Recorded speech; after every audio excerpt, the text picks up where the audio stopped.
Yeah!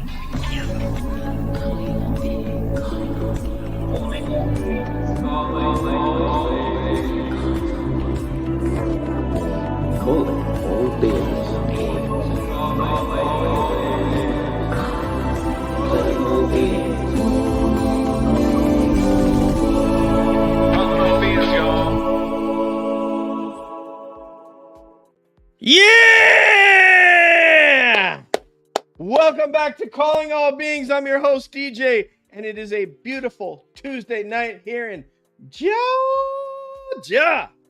And I'll tell you what, we're running shorthanded tonight. We don't have my brother, the money man, with us, but you know what? We do have a study of UAPs. Debs, good evening, homegirl. Good evening, and I just want to say again that Nathan will be with us in spirit. Deb threw that in our group chat, and I was like, yes, we're having someone on who deals with spirits like firsthand. So Deb, I got to give it to you, man. You're a multi-tool player. You know what I'm saying? Multiple tools will be one of my questions. How'd you know? Are you using some psychic abilities right now? She's like the Patrick Mahomes of UFO podcasts. My homie Deb's one of the OGs of CAB. It's an honor to have you, and it is an honor to bring on our guest tonight, our special guest. It took quite a while to make this come to fruition, but I'm really excited. What a lovely person, and she has a group. She left the world of corrections to get into paranormal research, and I don't know whether that was through retirement or just like, you know what, I've had enough. I'm going to change my life. But you know how amazing it is, the courage of men and women like her that do what they do and go into these people's homes where they have bad experiences. So without further ado, let us welcome in the director, what I'm talking about right here, of the Ghost Sisters. All right, party people, put your together for Mandy Cummings. Can I get an amen for Mandy? Amen. Welcome, Miss Mandy. Welcome. Thank you for having me. It's not much different than when you just joined the stream and I was clapping. It's the same kind of excitement. You see what I'm saying? So. I like that energy. That's good energy. This is good energy, and because at your job, you know, sometimes you're dealing with some bad energy that's not so good. Oh, I know. Yeah, definitely. The energy's up in there. Whew. Yeah, so you're going to have to forgive me for this very rote question, but when someone has this sort of career metamorphosis that you had from being obviously a corrections officer, law enforcement officer in Ohio, and going into this, we have to ask you, what is it?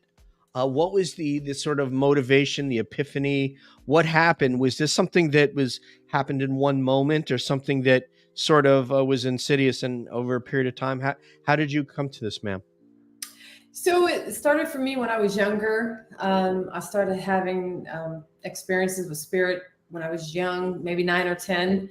And it just continued on. And my older brother, he's deceased now, but there was something horrible that happened to him that caused him his death. And he was the first one to come to me. And it was just like after that, and I was young at the time too. So it was like after that, I started having more experiences with spirit. As I was becoming a teenager, I started having experiences. When I got older, from 18 on up, it got really crazy. So it's just been my whole life. And I've always been drawn to the spiritual world, you know, and hearing ghost stories growing up from my mother's side of the family, hearing my grandmother talk about things, or my aunt, she would talk about her stories. And my mother had a few. So I was always drawn to, listening to the stories. And so I was intrigued because I was having experiences too. So, and, I got into law enforcement. I worked in law enforcement for 8 years, and I actually started my paranormal team while I was working in law enforcement full time doing this. Gangster, straight Gangster. Yeah, because I had the spirits following me from the jail. What? Yes. Oh my God.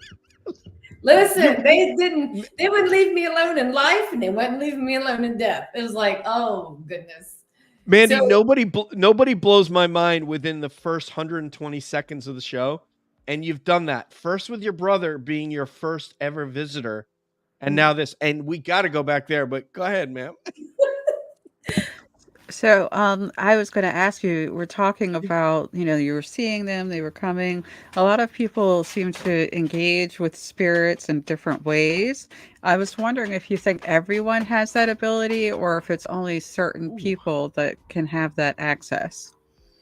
oh, everybody has the ability. It's just a lot of people shut it down when they're younger. Like if you're told, you say, oh, there's someone's visiting you at night, or there's something in your closet, and your parents are going to be like, oh, that's just your imagination, and after a while, when a child hears that over and over, they're being told it's not real, they shut it down. And over time, some people try to open that back up. They're like, they're like, man, I really wish I wouldn't have did that, whether it was for when they were younger, or maybe they just didn't want to open up yet to it because of society. When they're teenagers, you don't want to go telling your friends, hey, there's someone over here, that they don't see, so a lot of people shut that down. And then later on, they want to open it back up, and it makes it kind of harder for them once they've done that. But yeah, everybody has the gift, whether or not they shut it down when they're younger, I think when you have something traumatic happen to you when you're younger, that really opens you up even more to these types of experiences. Whether, it could be a family death or a near-death experience. It could be anything traumatic that will open that door up at any time in your life, whether you've shut it down or not, too. Is there a developmental process, though? I mean, just to tag off on your question, Debs, is there a developmental process, or do you think because when you say that you shut it down, that's like a conscious decision, or do you think that you may have it, but you still need to cultivate and or develop it in some way? I think you always have it, even though you shut it down. It's there, but you kind of like tuck it in, you hide it. You press it way down. You don't tap into it. You ignore it, and then later in life, when you do want to open that back up, it can make it a little bit harder. Depending on how strong of a person you are, how open you are to those type of things. I hope Debs is going to tell you about her one foray into paranormal research tonight. But anyway, Deb, let me the one recent ones. Yeah. Let me let you get in there, because I know where I'm going. I'm going back to her brother, but so go ahead, Debs. Yeah, I'm sort of going to do something similar. So you were talking about how people with trauma have opened up that aperture. I think that is a matter of like perception. Like we're just more self-aware when we experience trauma, and that's part of survival. But I was thinking about how there's like this myth of a lot of these spirits come because of trauma, and I just wanted to know what your viewpoint was, because it's for them the same, right? They're able to reach us. Is that also because of trauma, or is there some other reason that they're able to reach us?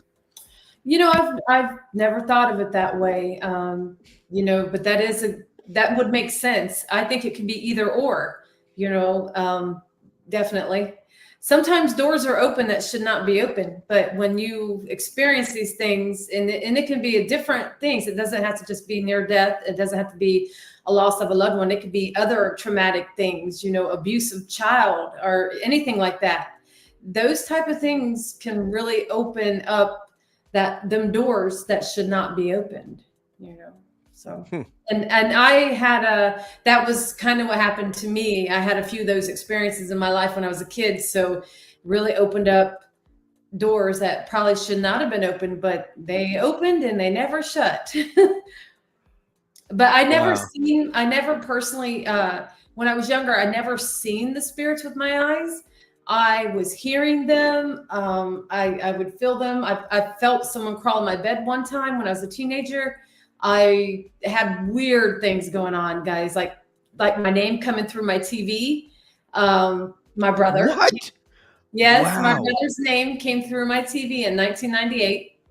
The big back TVs, not your little flat screen, because 1998, those real big TVs. Yeah. Yeah. I had in 1998, my house got caught on fire, and my brother was trying to warn me, and it was on his birthday. This was all going down, and my brother's name came across the TV. Like it stayed on for like 40 minutes. It was insane. What?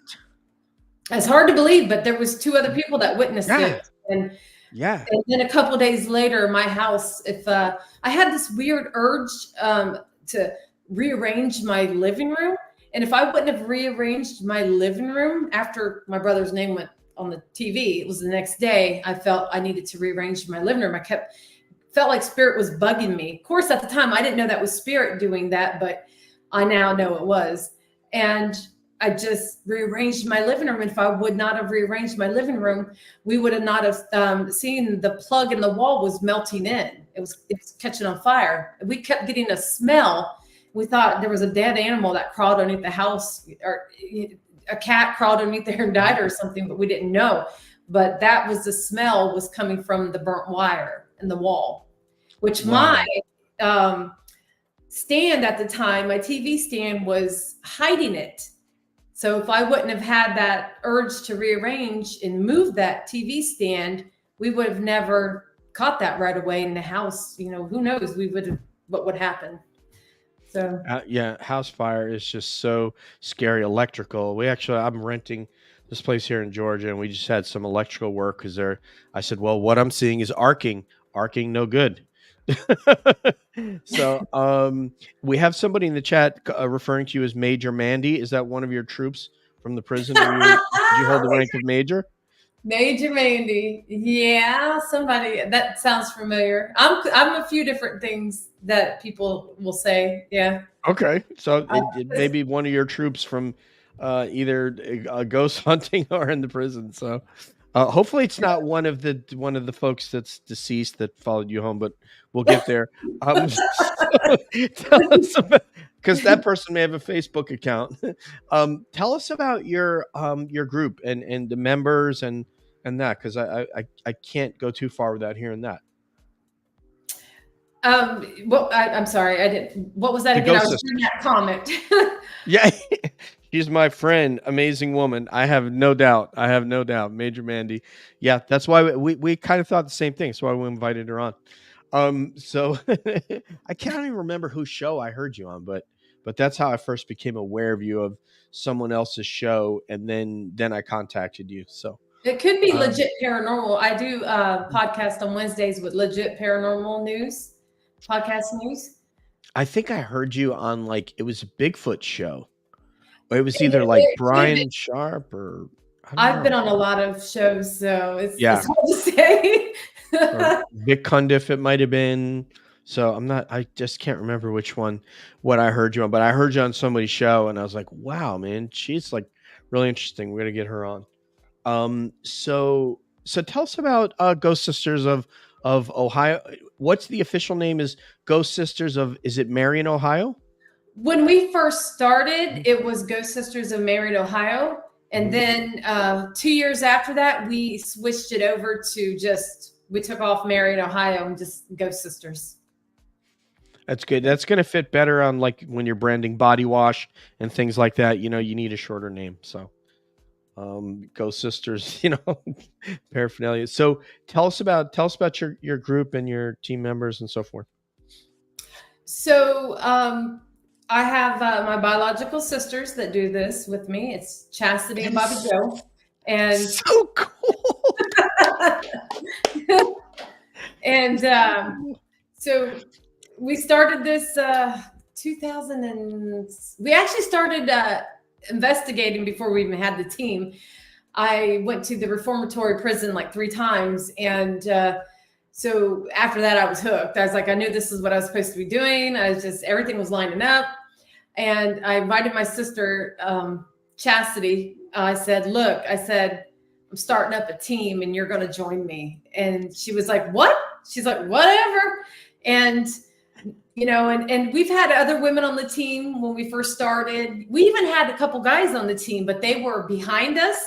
They were like they like fixed any of our equipment that would go bad or set up our cameras, But then we ended up making it just an all-female team. So we've had other women along the journey. And then for the past 2-3 years, it's just been my sisters. And I just said, I'm going to leave it this way. I'd rather it just be my sisters. And it truly is a sister team, So, but we started in 2017 in October, and we have been going strong ever since. It's funny, Debs, is she went from in going to the reformatory to where the prisoners are no longer alive. So she went to one where there's live prisoners to the one where there's spirit. Go ahead, Debs. I'm sorry. Yeah. It's funny because my sister keeps trying to get me to go on ghost tours, but I am terrified, I think, of ghosts at this point. When I was younger, I was all studying them and I was super knowledgeable and I had the tools of the trade. But as an adult, I got scared when I had my last encounter because I could feel it so strongly. So what do you do to handle some of that? Like, are you just totally cool when you're encountering spirits? It hasn't always been that way for me. It's been scary my whole life dealing with the spirits and stuff, especially when I was younger, teenager. All these things happening around me, I couldn't explain, supernatural things. But doing the investigations, I didn't always start off being brave, doing isolations and stuff. I would never do isolations. I was like too scared because I can sense when some spirits are around me. I walk into a place, I just feel like I'm being swarmed, and especially when you're alone. And I do get scared. I'm not going to lie, but I do it. And I'm like, what am I doing? I start like questioning, like, okay. But then I start to try to calm myself down, even though I know there's spirits around me. I just say, okay, I'm going to get some good communication. They sense my fear. They're going to come over here more towards me. I just kind of have to talk myself into not being so scared because I have put myself in scary situations, and I've done an investigation completely alone and spent the night in a haunted bed and breakfast. Never thought I'd do anything like that, and I did. In the middle of nowhere in the country. So this wasn't like I could just run outside and say, freaking out. No. Run over to Starbucks and... Yes, I was in the middle of nowhere in the country here in Ohio. So that was intense. Like Halloween, like that kind of like the first Halloween. Okay. Listen, and I even went outside to another location. There was another building I had to go to investigate. Too big. I had the house, the bed and breakfast, and then they had a barn they turned into more rooms. And so, I was in the middle of nowhere live, though everybody was watching me. And it was, intense moments like that. I was scared, I ain't gonna lie, but I did it. I just started talking to the spirits and talking to the live and just kind of ignored the fact that I'm alone, Yeah. Oh, sure. That's easy to do. It is when you got a live. Yeah. If I didn't have that live, I would have been like, I don't know. Oh, that helped. I'm sure even that little bit of company. Yeah. I'm a retired military guy, and people like you, I kind of have this phrase, uncommon valor is what I think of when people like you to do something like that. Would you finish this sentence for me? The draw for doing this is... Well, this is my passion. So, the draw for doing this for me is to get validation and to prove to people that there is, there truly is things going on that sometimes we just can't explain. So I'm sorry, I had to interact with someone in the chat just because we got to do that stuff. So the draw is just to prove, it's really a proof thing. Like Well, and People I not love read them? communicating with the spirits. Okay. This is my passion more than it is my sisters. They do it because, when we were younger, we would go out and have fun and dance and all that good stuff. And now it's like, what do we do now? Our kids are grown. What are we going to do now? And that's our sister time, going out there doing investigations. Even though my sisters can't come all the time, but it's not their passion. It's my passion. So I just love going out there, proving to myself that I can, maybe conquer fears of mine of the unknown, and get validation and help the spirits if I can. I'm not someone that crosses over spirits. I am a medium, but I'm kind of wondering, if that's something I'll ever end up doing. I don't know. Try to. I don't know if I could, but I would love to help them. So being the ranking sister in the family, you're like, okay, I'm going to do this. And since you guys are bored too, you're going to do it with me. Sounds good. Great. Let's go. I dragged them into this, and yeah. So this Even is my brother. I've dragged him into this a few times, and he's all about it. He'll go. I just love your family. I love the togetherness of your siblings. That I'm just falling in love with that right My now. mother's into it too, but she doesn't go. We investigate the house we grew up in, and mom would be there. Oh yeah, the house is very old and active. Yeah. I mean, I'll never forget. I had a colleague, also a fellow Ohioan like you, and it was at when I was working for the Air Force down in Florida. And this is the kind of guy who doesn't believe anything, is not spiritual whatsoever, is very, everything's BS, unless he can, very skeptical. Mhm. And he went to stay at his mom's house in Cincinnati. I guess that's where he grew up. I'm not sure. And he said that he woke up and saw, I think the dresser was floating in the air or something like that. One of those kind of deals. Oh my God. And this is not the kind of dude that would share that. So I was pretty shocked. Hi, is that Pam? I'm seeing Pam. Yeah, hi Pam. Hey, sister Welcome. Bienvenidos. So let me pass it over to Debs before I hog this all up. Go ahead, ma'am. Yeah, I want to get, since you're talking about coming in with people, I want to get to a question Nathan had for you. It was, let me try to get to the meat of it. Okay. If you feel like you get better results when you and your siblings have the group intention that is aligned on the same page, or do you think that mind syncing has any kind of impact at all on your encounters? No discernible, right? Yeah. Mind seeking? Is that what he said? So yeah, I think what he's saying is he's wanting to know if you guys go in with a group intention, does that have a discernible difference on your results, or do you not find any discernible difference? I don't find any difference in it. We're very, how can I say, we're high energy sisters. We put off a lot of energy. We laugh. We have a good time when we're investigating. We even argue on investigations because we're sisters, So and the energy starts to affect me, and I got to walk away from my one sister, or I get agitated with her. And so we've never had to set the intentions. We're gonna see some ghosts.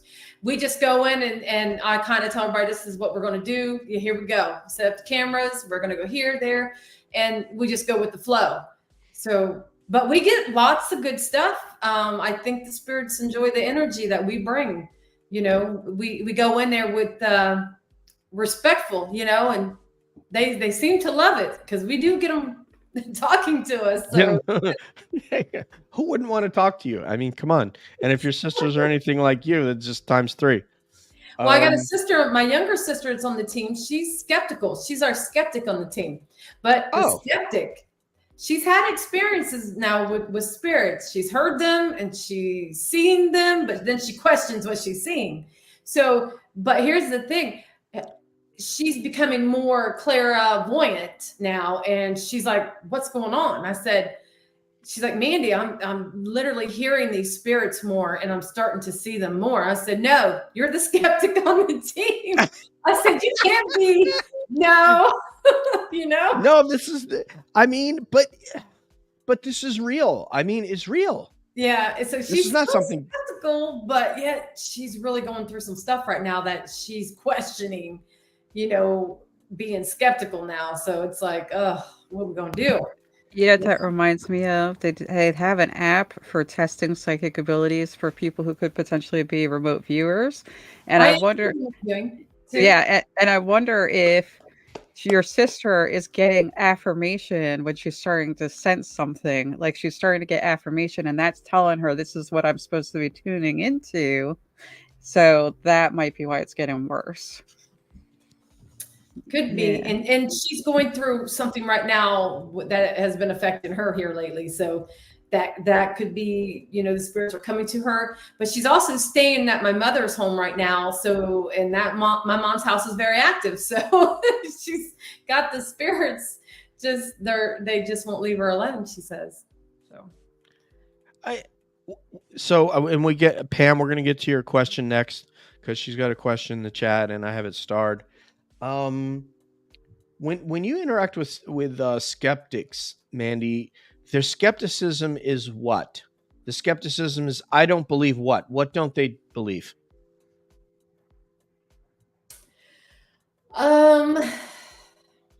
Well, Bobby Joe kind of looks at it from a whole different point of view. We do try to debunk things. So just because I'll hear spirit, she might not hear what I'm hearing. So she's going to question it. Now, sometimes, I will hear them more, but there's other things that'll happen too. I'll feel the energy, and she can be kind of questioning that because she doesn't feel the energy. She doesn't know how it feels. She doesn't know. So she gets a little skeptical there. It's not that she doesn't believe me. It's just she doesn't understand it because unless it truly affects her to where she's like, okay, I feel lightheaded or I'm off balance here. And I'll say, that's the energy. You're sensing that energy.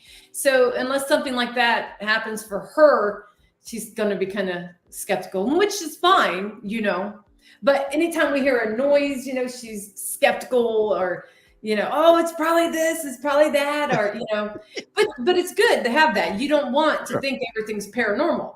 So right. I meant that what I was referring to, really, I should reframe it, is when you're interacting with people in the public. Like, let's say you're out and there are other moms or contemporaries of yours in some way, and you tell them, hey, I'm or they ask you that you're a paranormal investigator. And do you interact with people that are skeptical in that realm, outside of your own family, that are like, hey, I mean, why are you doing that? It's really silly or something, I've not had someone put it to me that way that I can remember, but there has been some skeptical men before around me that knew that I was a paranormal investigator, but they seem to be really intrigued when I tell them some of my experiences, So I handle it good, and I tell them, okay, that's your opinion, and you're more than welcome to come along with me on an investigation. And stay in this basement. We'll put you in isolation, and we'll see how you do in the dark. I love it. I love it. All right, here's Pam. Do you see a difference in results when your brother is with you, or is it more intense when it is just females? It depends on the location. My brother is a nice looking man, and he takes good care of himself. He's a fitness person. So he's always had the ladies drawn to him here. So in the spirit world, when we take him, the female spirits are really attracted to him, and they let it be known. Oh, yes. Yes. He'll draw out the female spirits. It's just like, woo, let's go over here. So if I joined you, I could have potentially a spirit date if I looked really good that night. Because you never know. You might have an attachment follow you. So I don't know. Yeah. I mean, maybe you could pre-screen, some of these spirits and just make sure there's some compatibility. We actually, my brother went with us to, I think it was in either West Virginia or Virginia. It was a old Civil War museum. And it's a beautiful museum there, and it's very active. And outside there's like a smoke shack that has rooms in it. And my brother, that was his second big investigation he did with us. And when we had the SLS camera out, and he was sitting on the stairs, and there was like, it looked like a female was just all over him. Wow. She was like dancing all over him. And they said they thought that it could have used to be a brothel at one time, but they I was gonna be sure. And yeah, we were like, oh my gosh, this woman was like, she was coming through the spirit box talking, and she's popping up on our SLS camera, and it was just great. I mean, everybody loved it. Oh my God, that is so awesome. I mean, that story will live for. Look, even spirit. He could tell his friends, when they're out, watching football. Even spirits dig me, man. So, like, you don't have as much game as me. So, all right, I'm sorry. I just keep thinking, how do you even shower something like that away? Like, oh, so, no, seriously, no. But we actually isolated him at the museum by himself, and he was like up on the 3rd or 4th floor, up in I think it was the area where the hospital area up there. And he never has done an isolation before, it's always been with us. And we're like, okay, we're going to leave you up here with the live feed. We're going to set some equipment up with you, and we're just going to leave you alone. And you just talk to the people and talk to the spirits. And we left him up there, and we're watching him downstairs, and he's having a full-blown conversation with this guy up there. And they're talking, I mean, one-on-one, like he's communicating, intelligent spirit. And it was so funny, and we were shocked. My brother, we've been doing this for almost 7 years. My brother's never done this with us before, and until now, But he was truly having a conversation, and we were laughing, and when we went up there to get him, and he's like, "Yeah, me and this guy, we're just we're chilling, we're just having a conversation, man to man." And was he visible, or was he just talking to the energy? Was that there was vocals, but not the physical form? Not the physical form. He was just getting communication coming through the spirit box. yeah. And it was very that is intelligent. cool. Yes, very intelligent responses. So it was like like us talking. It was insane. I'm really sorry that I'm sorry I didn't mean to cut you off there. We have a fan from the UK. He's part of our cab fam named Mick Ashworth, and he uses a spirit box. I've heard him have great conversation. He sends the videos. In fact, I need to respond because he sent me a bunch of videos. But I saw when he had a camera like sitting on the coffee table, and you could see there was an entity sitting next to him on the sofa. Like you couldn't see like a person, but you could see some distortion. You know what I mean? I mean, I've never seen one before, but it looks like there's something sitting next to him. And the spirit box, he's having like you said, similar to what you just described with your brother, conversations. And it's so cool and so wild. You have a fan here. So this individual says, only been watching about a week, but love the content.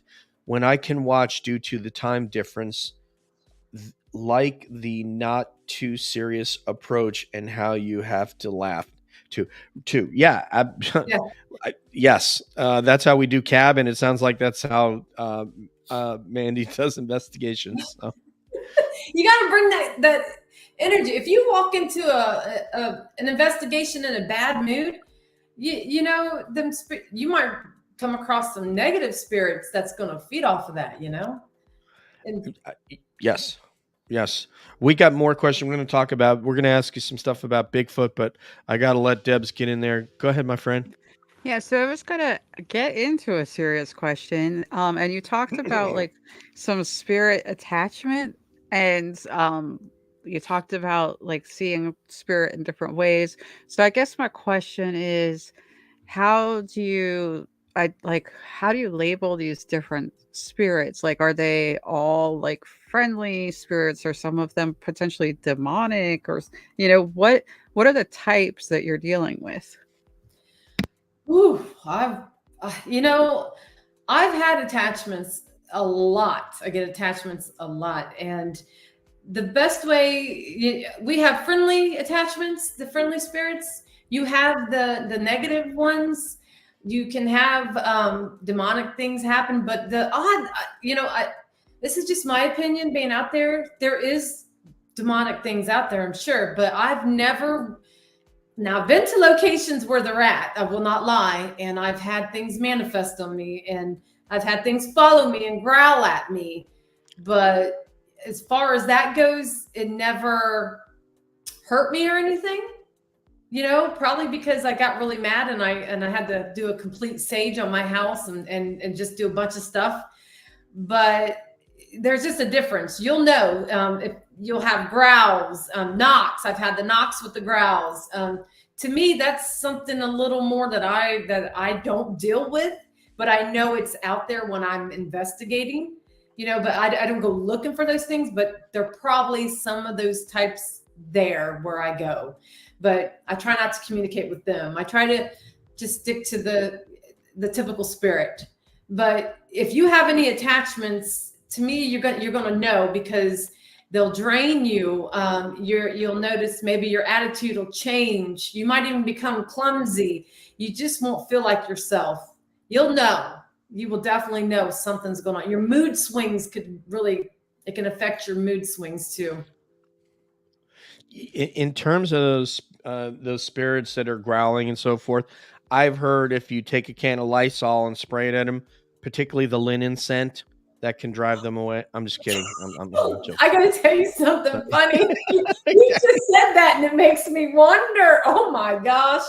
So I don't know if you've seen, I just did an investigation in a cemetery in the middle of nowhere in the country, a big cemetery. And I was out there alone, pitch black, investigating. But I also investigated Saturday at it was a residential case, but it was private. We couldn't go live, and it was during the day. So we got all kinds of stuff. And I had all these spirits calling out my name through my spirit box. And the one guy came Saturday. Now, mind you, I did the investigation at the cemetery Sunday. So the residential case was Saturday. The guy that came through was named Mark. He said his name was Mark, and he kept saying, he'd say, Mark, and he says, come to me, because I'd say, what's your name? And he told me his name, and he would say, come to me. And I'm like, what? I'm like, I don't know what you mean when you're saying come to me. If you're talking about me go to that side now, it's not happening. I just kind of laughed about it.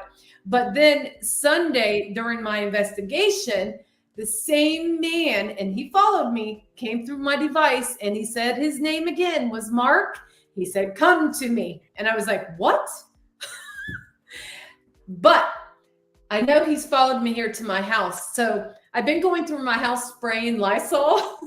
Yes. See, we're on the same wavelength. I'm just, I spray it to kill any germs and stuff. There's been a lot of the sickness going around. I got on the live feed today on Ghost Sisters. I did an update to tell everybody what we have coming up. Literally, when I shut down the live feed, and my husband was at work, so I'm the only one that was here, I heard a man coughing. I swear, I heard a man coughing, and it scared me. It freaked me out, because I was like, what? It's not like I don't never hear spirits or anything, but it just threw me off. It's at your house too. Yeah, because I literally just got done spraying before I went live, and you said that just kind of reminded me. Is that spirit coughing because I'm spraying my house? We may have to try Glade. I mean, we just got to find something that's a little more offensive to the spirit. So it really freaked me out. I was calling up my mom, my sister. My sister wasn't answering. I said, "You need to answer the phone now. I'm scared." I'm like, "Answer your phone." She's like, wait a minute, I'm on a phone call. I'm like, oh my gosh. So I call my mom, and I'm like walking through my house looking, because it was so real, like you and I coughing. I thought, somebody get in my house, or my door's locked, but you just don't know. I'm in the country, so Are you close to Salt Fork State Park? No. In Ohio? No? Okay. Now I'm literally right in between Kenton, Ohio and Marion, Ohio. like Okay, right I in the gotta middle of find the out. country, I surrounded passed by through. woods and cornfields. Love it. Awesome. Very spooky, right? Yeah, oh, Especially yeah, it especially this can time of be. year. Because without the leaves on the trees, it doesn't look quite so inviting as it does in the summer. So yeah, Salt Fork, man. I'm going to the in May. I'm planning on going to the Bigfoot conference there. I think it's May 4th. Um, so Well, did you yeah. see the weird prints that I ended up No. capturing? I made a reel out of it. So this really threw me off. I was not expecting during my live, and it was during the day before it got dark. I'm just walking across on the live, and I see these weird big footprints right next to this tombstone, and I'm like, what? I said, what is this? I'm like, look at these footprints, and you can see toes and everything. Yeah. It was huge, and I was like, instantly like, okay, there's a river that's right here. There's woods, and I just started thinking like, we don't have bears here. I'm Northwest. There's never been no bears around here, man. And that would be Northeast, or that would be more towards Hocking Hills. I'm North. I'm like right in the, we've never had bear encounters, and there's hunters out here all the time. They would have And even still, it really is a different foot. I mean, it's a different when you get to know the construction of the Bigfoot foot. Well, I looked at It's footprints on yeah. bears, and I said, nope, not that one. Nope, nope, nope, no matching. So That is so freaky. But I've heard them. It's not the first time I've heard of them hanging around cemeteries. And I was going to ask you if you have any hypothesis on what they might be interested with that energy there. Well, the water. There's a river right there. Oh, so you think they just moseyed on through like nobody's business? Not. And it just turns out that cemetery, to me, the way, and I'm going to tell you, there's like a river right there, and there's woods, and there's big old open fields, nothing there. And it looked like something literally crossed over, because there's like a drive, to go up there. And it looked like it came up from the river bend and just walked across. Whatever it was, I don't know. It could have been watching you as you were doing. Well, I got to tell you, if you want to know something about Bigfoot, I've got a couple things I could tell you that I've experienced. Let's go, my friend. So prior to this happening with the footprints, 2 years ago out here, it was in the summertime. We were watching scary movies at night, and we started hearing these weird noises. My husband's like, Mandy, pause that. And I'm like, okay. So I pause it. Next thing you know, we're hearing it sounded like something whining, like something was hurt. And I was like, oh my gosh, I instantly got sad because I think of an animal hurting, And my husband opens up the door and he's like, what is that? And it just had all these coyotes are going nuts. And we hear this, sounded like something was hurt. And we got cameras, and my husband plays it back and he's like, that's weird.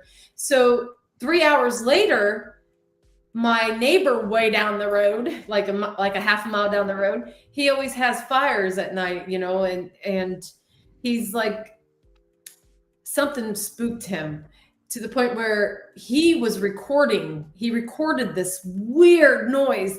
And I wake up in the morning and he sends us a message on Facebook, and he's like, hey, you guys need to listen to this. I was out having a fire last night and I was so scared. I had a shotgun with me. He says, I never have to have a shotgun with me. He goes, I had a shotgun out there. He says, listen to this. And I played it back, and you hear the coyotes, you hear this thing squealing. And then all of a sudden this other voice, it lets out a loud roar, and everything went quiet. And then it did it twice. And I was like, oh my God, what is that? It's just weird. It was all in the same time frame. We were hearing this weird noise. He captures this strange voice, and it's on Ghost Sisters. You can watch it on our reel. I will. Typical. I will. I send it over to my friend who does. He does from the Shadows podcast, Shane Grove. So I sent it over to Shane Grove, and he said, Mandy, that is the typical howling, Bigfoot howling in Ohio.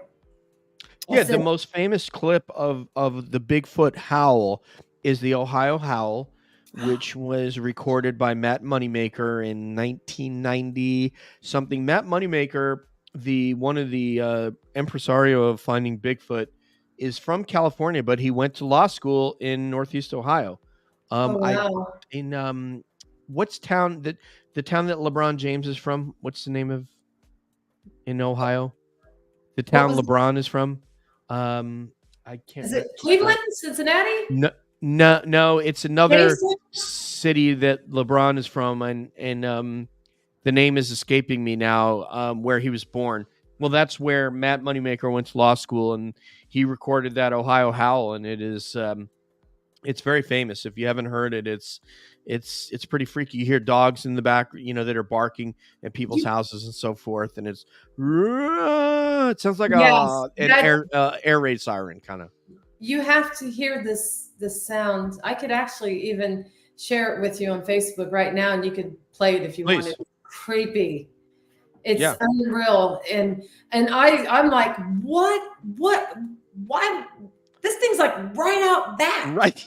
I'm like, what's going on? And when I come home in the summertime from an investigation, 2, 3 in the morning, there's no one out here with me. I'm in complete. I'm game. I'm fair game. And one night I pull up in the summertime, and it was like 3 o'clock in the morning. My husband's asleep, and I got to carry my equipment in, And as soon as I got out of the car, I heard a weird noise coming from the field, and I'm like, it scared me so bad. I felt like something was like watching me, rushing up on me. I woke up my husband. I said, "You get out here," and he's searching all over looking, because I truly believed and felt like something was there. I heard. I cannot wait, and I'm sure it was. I mean, you're really in great Bigfoot country. And by the way, Julie's telling us that Akron is where LeBron James is from, and that's where Akron, yeah, that's yeah, by Cleveland. Yeah. yep, and where I didn't know it was that close. Okay, I mean, I did live in Ohio for about 2, 3 years. I can't remember, but obviously I'm not nearly as familiar as you. There's one. I don't know why I want to tell you this story, Mandy, but I do. It's This guy was a law enforcement officer in Washington. Oh, I got it. So I will attempt to bring that up, share screen, and play it. So a law enforcement officer in Washington State, I believe Native American born. His name was Rich Grimal, and he had a Bigfoot sighting and just went wild, putting cameras out and the whole 9 yards. He's profiled in a Bigfoot documentary that's on Amazon Prime, and basically the last situation he had, he was going to check his trail cams, and one popped up a good distance away. It might have been like 50 yards away in the direction of his vehicle, and he froze. He was scared, and the road was 75 yards behind him, and he sprinted to the road because that was the only place he felt safe. He didn't want to go past the creature to get to his car, even though the creature had walked off, but it just made eye contact and really scared him. Oh my So gosh. what ended up happening is Rich then for the next 2 weeks was waking up in the middle of the night having this feeling, stop looking for us. Stop looking for us. Stop looking for us. So one night he gets off shift. He drives home to his suburban neighborhood. He opens the door of his vehicle. The wood line was about 30 feet away, 20 to 30 feet away from his car. And as soon as he opened his door, he heard a Bigfoot scream. And he took that to mean, now we know where you live. Listen, yeah. I don't know why I had to tell you. I just had to tell you that story. But I'm glad you did, because you reminded me. I was on a podcast last Tuesday, I think it was last Tuesday or Thursday, and we were talking about paranormal and Bigfoot, and I was telling them the story, and the guy told me, he goes, how, because I had another experience prior to hearing this thing, because my husband was with me. I know, right? So on my anniversary, I had booked, I knew what I was doing when I did this, because I'm like, I told my husband, it's like, we're going to go over here to Athens, Ohio, and we're going to get cute cottage for our anniversary. And he's like, oh, okay. And little did he know I was booking it over there because I wanted to hit all the haunted locations. And that's what we did. So here we are. It's our anniversary's in October, fall, so it was perfect, you know. So we're going to the moon tunnel. We're hiking and stuff. So we kept smelling this skunk. We were on this hiking trail, and it was about 5 o'clock. You know, it wasn't dark yet, and we were the only ones, so we thought, out there hiking. And this had in the dark. Yeah, this had paranormal because there was the pilot. I think it was called the Pilot something out there. It's like a huge stone burner back in the day. It used to be a village right there, but it was just all you could see was where it was an actual old stone burner, and so it was said to be haunted. So we were checking that out, and they had trails to hike. So I'm like, yeah, let's go over here. Let's hike. You know? We go hiking. It's like, honey, I thought we're going to be at the cabin, have a nice, you know, have a beer, a bottle of wine, and here we are hiking looking for spirits. And we did smell. I kept smelling this god awful smell. I'm like, what is that? It smelled like, and I started thinking Bigfoot, because there has been Bigfoot sightings over in Athens, big time. Lots of Bigfoot sightings. So I knew what I was doing. I knew I was going to come across something. And so we're hiking, and my husband likes to play jokes when I take him investigating. He tries to scare me, and he was doing that. So we're going up the trail, and he's behind me. And now it's in the fall, so the leaves have all fallen, you know. And I look back, and I'm like, see my husband looking like this, like he's froze. I'm like, what are you doing? I'm like, don't you? I knew. I thought I seen something. And I'm like, quit playing. I'm like, no, you're playing. So I start walking again, and I realize he's at a distance. And I'm like, look back, like, what are you doing? And he's froze. He said, Mandy, I'm not kidding. I thought I seen something. It looked like it was camouflaged with the leaves. And I'm like, he's trying to scare me, you know. So he finally starts walking, and we come up to this path. There was like a little bridge, and it almost looked like a cave area. You know, those rocks that can almost looks like a cave, but it's not. It's okay. There's a little crevice. Yeah, and it looks like a shelter underneath there. So there was a little bridge with water running underneath of it. So we're like, wow, let's go over there and look. So we cross this bridge, and we go over there, and we're looking, thinking, is there any animals over here? Bones and stuff. You know, we're looking, taking pictures. So, well, then it's starting to get a little bit darker, but not dark enough to where it's like, okay, we better get out of here, you know. So my husband's like, well, Mandy, we're sitting there kind of arguing back and forth on what we wanted to do, whether we want to turn around and leave or do we want to keep going. And as we're sitting there arguing about what we're going to do, all of a sudden, look, out of nowhere, it looked like a huge black rock or something. It was huge. All I remember seeing is it hit this tree, and it shatters, and it bounces across the trail and lands in water. And oh my gosh, my husband and me, we froze in fear. My husband's like, Mandy, he's like, let's get the F out of here now. And the man left me. Okay. This is a law enforcement man. This is a big guy. He's not a little guy. And this guy left me. It scared the crap out of him. And he took off so fast, he couldn't stop. I'm trying to keep up with this man. Seriously. This is not uncommon. You know this, right? From I know. And Bigfoot, they make people there. I have heard alpha male upon alpha male that I've heard them say, I peed on myself. I've heard them say I defecated on all of these things. And the only reason they're going to tell you that is because they know you would have too. Not you, Mandy, but like me, I would have. So. But it's funny, you know, because my husband's a skeptical man, and he's heard spirits, seen spirits, and he's still skeptical. And then he was still questioning what that was. He goes, well, it is weird because of the time frame. We were arguing about what we were going to do, and it was like, I'm going to solve this for you real quick. You know, like, you're not going. Yeah. No more. You're done. Because it literally happened that fast. But my husband couldn't stop himself. We were going uphill, and he had to go downhill to get out of there. So He went fast. Well, we went back out there. We took our team, and my team ended up finding a big footprint down by the river. And we actually took a picture of it and put it on Ghost Sisters.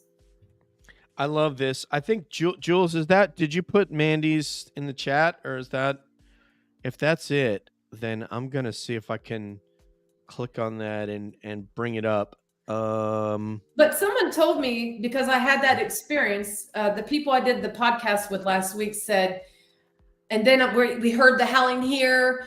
He said, it's following you. Because of what happened in Athens, he thinks it followed me here. And I never looked at it like that. I was kind of freaked out when he said that. Kind of makes sense. That it may have followed you, what, to the cemetery, you mean? No.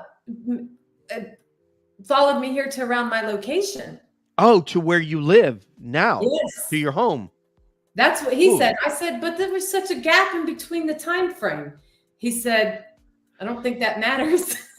I said, I mean, I've heard many. I mean, there's so many, and I got to let Deb get in here because I can't hog all the Mandy. Sorry, I can't just like hog Mandy up. But we have heard there are Bigfoots that have, let's say, taken a liking to human females. They would wait for the husband to go to work. They'd look over the fence. Installing camera. What you've done is actually the best defense against habituation situations with Bigfoot is the cameras. They know what the cameras are. They can see IR. We believe, or at least we hypothesize, they can see IR. And having 360-degree coverage around your house, they will stay away because they don't want to be filmed and photographed, which is why all these thousands and thousands of people with trail cams can't get good footage of one, even when they put food around to try to see, if I put the food here, I'll get it. And then they don't get it. They don't get that shot. But Deb, let me let you go because we're almost out of time here, which is because we're fast approaching the time when I asked Mandy to come back for part 2. But go ahead, Debs. Yeah, I guess I'm curious about the communications that you have heard. Like, what do you think the overall messaging has been from the entities that you've encountered?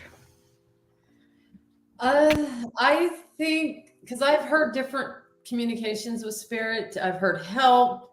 I've had intelligent responses, like just communication, like I'm talking to you guys, just one-on-one conversations. I just think they're here. Some of them's here.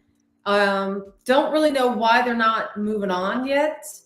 I just think they want to be heard, and a lot of people don't believe in it. So, I feel sorry for people that don't believe in it, because when you're a spirit, you're going to be trying to get someone to listen to you. If you're still here and you're not moved on, you're going to want someone to hear you. You want to be that voice. And so I think that they just want to be heard, and to let us know, hey, it's all right. We're okay over here, because I had a spirit tell me, I asked him what it was like in the spirit world, and the spirit told me it was fun. Oh, well, that's good. We got something to look forward to, Debs. Great communication. And he was laughing. He said yeah. When somebody hires you, Mandy, they hope to achieve what? And not that everyone's case is going to be the same, but most often you hear what? Well, first of all, when we do residential cases, we won't, I will only do serious ones. Get a lot of people messaging, wanting to just come. We got this going on, footsteps. We're hearing this. Typical spirit, nothing that's going to cause me to go and investigate. So they have to own their location. They have to have proof of what's going on. They seriously have to be, fear of their life, for me to go over there and do a residential case, because it can make it worse for them. But there's been cases we have went because they've showed me things and they truly were fearful. And we did get some, validation. But my thing is, everyone wants to jump to being demonic when we're dealing with these residentials. No, a lot of times it's an angry spirit. How you are in life, I believe, is how you are in spirit. You're going to be an angry person. You're going to be one angry spirit if you're still here. and they're going to throw things at you. You know, they get your attention. They do things. It doesn't necessarily mean it's something demonic or anything. Are you much happier doing this than you were as a corrections officer from that? I am, but I do miss law enforcement. But my husband's the captain. You know, I get to hear all the stories when he comes home. So I do miss it. But I do know when I was dealing with the men and women, I had a lot of their loved ones would follow me, and they would always come through when I was around them. And I would have spirits follow me from the jail onto locations. I've actually captured EVPs of a man saying my last name. Yeah. Wow. And a female said my last name at the courthouse. We get to investigate our hometown common police courthouse, and I've captured EVPs of the inmates that have, you know, passed away saying my last name. So yeah, it was a lot to deal with in that, but they would come through radios when I'm at work. You know, we would be allowed to listen to radios in our in the cubicle area when we're watching cameras. I would be alone and these spirits would come through the radio. That is Stuff. that is so wild that, you know, to have them come through a radio, and you just it must be interesting that you have this connection. You're never sort of alone, right? You're never alone. I talk to them all the time. So I talk to spirits all the time. So they're probably like, you know, and when I don't want them talking to me, it's like, they do what they want, just like we do, you know? Absolutely. I mean, they're probably looking for a connection still. You know, they want to feel valued and be able to connect with someone that they think can speak on their wavelength. And quite obviously, you are one of those people, along with all your colleagues across the country who do this. And I have such admiration. Debs, would you like to read this one, ma'am? From Pam Harris. Mandy, do you believe that your mindset going into an investigation has a lot to do with whether or not something demonic actually manifests during the investigation? This is kind of similar to Nathan's question, but yeah, go ahead. If someone is looking for that intention, like they want to come across something demonic, they might just get what they're wanting. They might manifest that, you know, and if that thing would to pick up on that person wanting to see that, it could happen. I've heard of this happening. So personally, it hasn't happened with me because I don't go looking for that, you know, but it could happen. So apparently you guys investigated with the Ghost Brothers on Discovery Channel. So tell us about that. Yes. You know, when we first started, before I started the team, Chastity and I went to the Mansfield Reformatory. I was working in law enforcement and I had my sergeant's GoPro on. I had ordered me some equipment, didn't know what the hell I was doing, but, you know, I was going to try. And Chastity and I, before the investigation began, before they turned off the lights, we snuck downstairs to the solitary. And we were the only ones down there. And I kept hearing this guy coming through communicating. And I was telling him I worked in law enforcement, you know. And here we captured walking at the end of the hallway, the guard. Pretty sure he's the guard that's been seen all around the reformatory, Frank. And wow. He had the guard walk. I know the guard walk because I was a guard. Yeah. He had the walk. He's looking at me with his arms, you know, and he's swinging them arms like, what are you doing? You know, and we captured that at the end of the hallway. And we captured a shadow figure standing in the hallway too. So there was two. But yes, little did I know at that time that was going to land me on Ghost Brothers. And something told me at that time to don't lose that video. You know, a spirit was like, don't lose that. And it all came together. And next thing I know, I'm being asked to be on the show. And you can find that episode on Ghost Brothers Lights Out Season 2, Episode 1, The Shank. And it is featured on the Travel Channel and it is on Discovery Plus. I love it, man. And so I asked you kind of those easy questions because I have like several more questions and I want to hear more stories. But I think, as we like to say on CAB, this opens this up for a round 2 that we would like to do with you. And, because I know how the banter between you and your sisters has got to be so awesome, it would be great. I mean, I could have just you here and we'll have, but I want to hear what you guys say to one another. So, I don't know. right, Deb? My Yes. sisters, it's hard to get them on podcasting because they're not really into the podcasting thing. And I mean, my sister Chastity's done more podcasting. Bobby Joe, she works 12-hour shifts, so it's harder to get her because it's like every other weekend she's pulling 3s, 2s. You just with her schedule, and she's not used to being in front of the camera, so she kind of gets a little. Tell her it's fun. This is more fun than your average podcast, right? There's more, laughing and fun. It's not, it's not meant. We're taking it seriously, but we're having fun with it. Like I perceive that you're doing with your investigation. Mm-hmm. So yeah, we'll invite him and we will try to do, like, if we need to do a weekend or something, we'll do that. If that, we could do like a Saturday night or something, or whatever, if that'll work for you guys. But I just think it would be fun to hear what you guys say to one another, because they're going to remember stuff that you said and did. You're going to remember stuff they said and did. And I want to hear, I mean, I know you have a lot more to tell. But beyond that, so I'm going to go to your channel so I could watch that, because I brought it up on Facebook, but since I'm on Chrome, I don't know if I could copy it over. Let me see if I can do that. If you could play that voice, it's. Let me see if I can. Yeah, I'm gonna try to bring this up on Chrome and see if I can do it. Because I'm signed into Facebook, but it's on Safari. Oh yeah. Okay, here we go. All right, let me try this. Let's try to share and present. Share screen. Yes, cool. This one. Yes. Window. Someone had told me too that when Bigfoot sightings are around, there's like a green light. Something about a light. Yeah, I've heard a lot of. I actually had a discussion with, if you've heard of Doug Highcheck produced Monster Quest, and we're friendly with him. I had him on.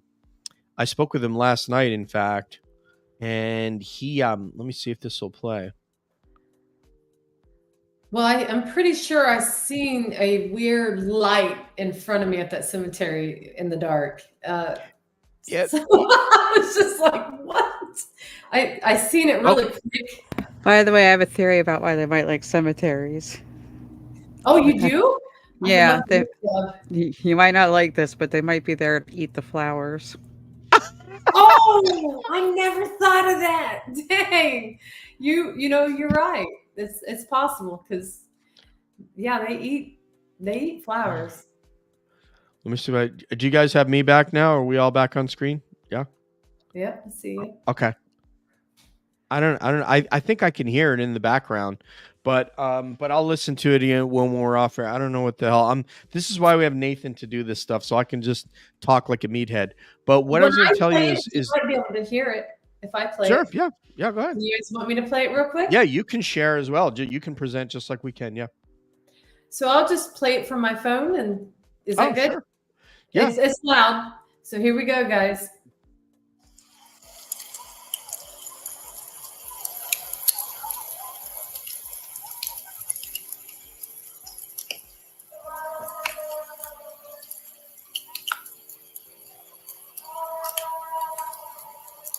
Yeah. Yeah, you got it, my friend. You got it.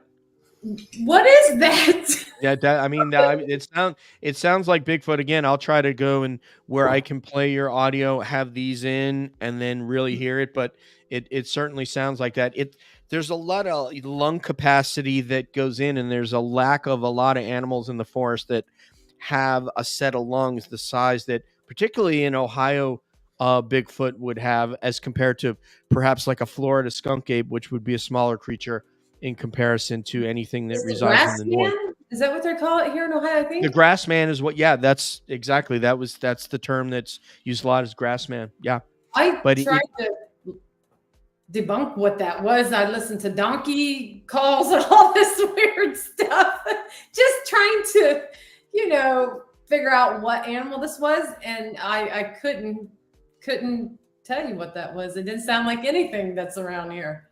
Yeah, I would have to listen a little closer. But the thing with the orbs, what I was going to tell you is, and like I said, I had um, I was speaking with Doug Hychek last night, and I wanted to run my Bigfoot hypotheses in front of him and see what he thought of him, because he's been in the topic. He's made movies. He's basically published books from Bigfoot authors, and essentially we have what in you would in law enforcement. We have proof in the Patterson Gimlin film, all the footprints. We have proof that's beyond a reasonable doubt. Even by the standard in a civil trial of the preponderance of the evidence would suggest we really have, if you take, Dr. Jeff Meldrum from Idaho State and you have his dissertation on the Patterson Gimlin film combined with the footprints that were cast from that location, we have, along with the 300 other foot casts that he has in his laboratory at Idaho State, the audio recordings, the sightings are evidence. They're not proof, but they're evidence, right? And then, so I think we have proof that in a criminal proceeding, you could get a conviction based on this. However, when you start talking about orbs, they are very often seen in the woods. Do we know that that is associated, like our friend Matt Pruitt from Georgia, a researcher, would say, well, how do you know it's not associated with deer? There's deer in the woods, and there's also orbs. So we can't, we think that there could be a connection, but we don't have the preponderance of the evidence doesn't suggest that it's definitely related to the Bigfoot, but it's possible. My mind is open to that possibility. Other people's minds in the community are not. If you are talking anything other than flesh, blood, four corners, don't want to hear it, blah, blah, blah, blah, blah, I can't hear you. But the fact of the matter is we don't know all the abilities that some of these creatures may have.